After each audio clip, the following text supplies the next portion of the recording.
Hello everyone. आज का हमारा टॉपिक है part third of the constitution. हम कॉन्स्टिट्यूशन का पार्ट वन खत्म कर चुके हैं, पार्ट टू खत्म कर चुके हैं। आज हम शुरू करेंगे पार्ट थर्ड को पढ़ना। हमारा कॉन्स्टिट्यूशन का पार्ट थर्ड में बताए गए हैं फंडामेंटल राइट्स के बारे में। फंडामेंटल राइट्स को कहते हैं मौलिक अधिकार। अब ये फंडामेंटल राइट्स जो हैं हमारे संविधान में आर्टिकल 12 से लेकर 32 तक है। पहले हम फंडामेंटल राइट्स पे जाने से पहले हम इसका बैकग्राउंड चेक करते हैं कि फंडामेंटल राइट्स सबसे पहले कब और कहाँ पर आए।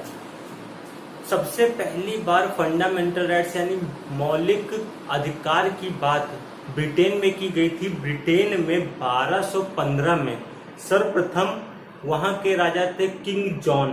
किंग जॉन के पास ब्रिटेन की लोग गए और ब्रिटेन के नागरिक गए और उन्होंने अपने राजा से अपील की कि आपका हम नागरिकों के प्रति कुछ अधिकार हैं और वो जो अधिकार हैं उनको आप हमें एक पत्र पे लिख करके दीजिए। तो जो अधिकार उस समय 1215 में ब्रिटेन के किंग जॉन ने दिए थे, उन्हीं अधिकारों वो सबसे पहले फंडामेंटल राइट्स थे और उन्हीं को ब्रिटेन में कहा जाता था मैग्ना कार्टा। तो जो ब्रिटेन का मैग्ना कार्टा 1215 में आया, उसी को ही हम अपने इंडिया में पार्ट थर्ड में जो फंडामेंटल राइट्स हैं इसे Magna carta of the India कहते हैं। लेकिन ब्रिटेन का कॉन्स्टिट्यूशन तो अनरिटन है। तो अब हम बात करते हैं सबसे पहली बार रिटन दस्तावेज के रूप में फंडामेंटल राइट्स किस देश में आए। सर्वप्रथम अमेरिका में 1791 में सर्वप्रथम हमने रिटन फॉर्म में फंडामेंटल राइट्स की बात की थी। ठीक, ये था हमारा बैकग्राउंड फंडामेंटल राइट्स का यानी मौलिक अधिकारों का, जिसमें हमने देखा कि ब्रिटेन के राजा किंग जॉन के पास ब्रिटेन की जनता गई और उसने उनसे उनके प्रति जो अधिकार है उनको एक पत्रों पे लिखवाया। उन पत्रों को ब्रिटेन में बोला गया था मैग्ना कार्टा। फर्दर जब आपका अमेरिका आजाद हुआ तो अमेरिका का जब कॉन्स्टिट्यूशन बना था तो उस कॉन्स्टिट्यूशन में सबसे पहले लिखित रूप में बात की गई थी फंडामेंटल राइट्स की।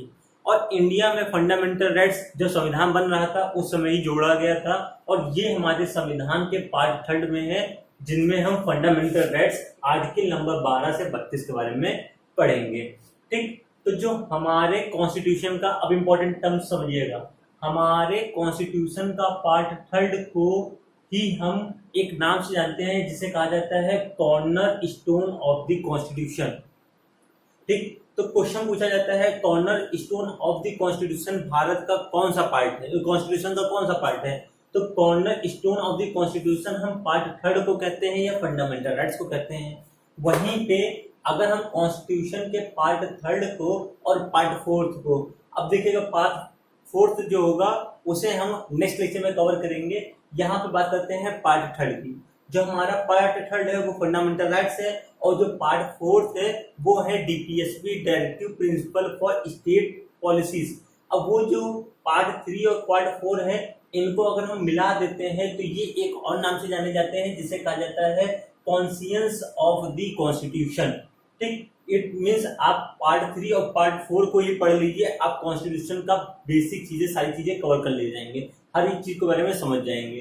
ठीक, अब इंडियन में फंडामेंटल राइट्स को या पार्ट थर्ड को हम Magna carta of the constitution कहते हैं। ये चीज तो हमने पढ़ाई दी थी क्योंकि ब्रिटेन के में जो आपके फंडामेंटल राइट्स थे उनको मैग्ना कार्टा कहा गया।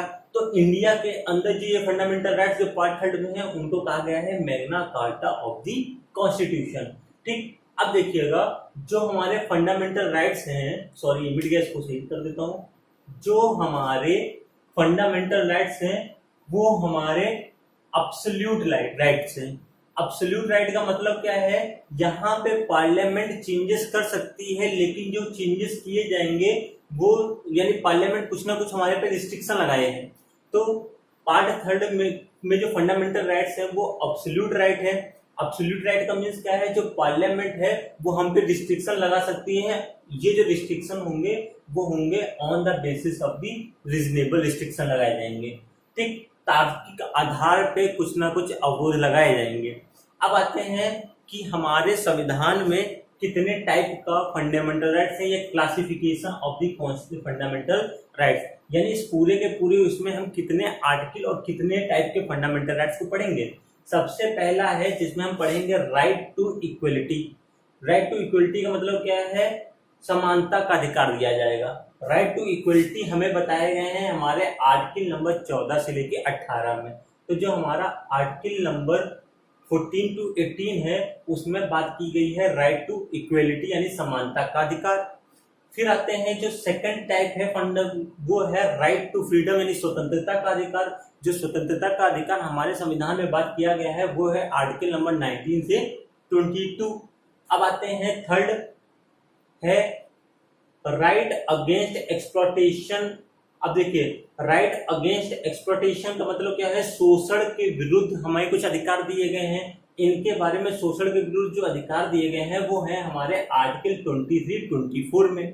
ठीक, फिर आते हैं जो फोर्थ है क्लासिफिकेशन वो है right to freedom of religion.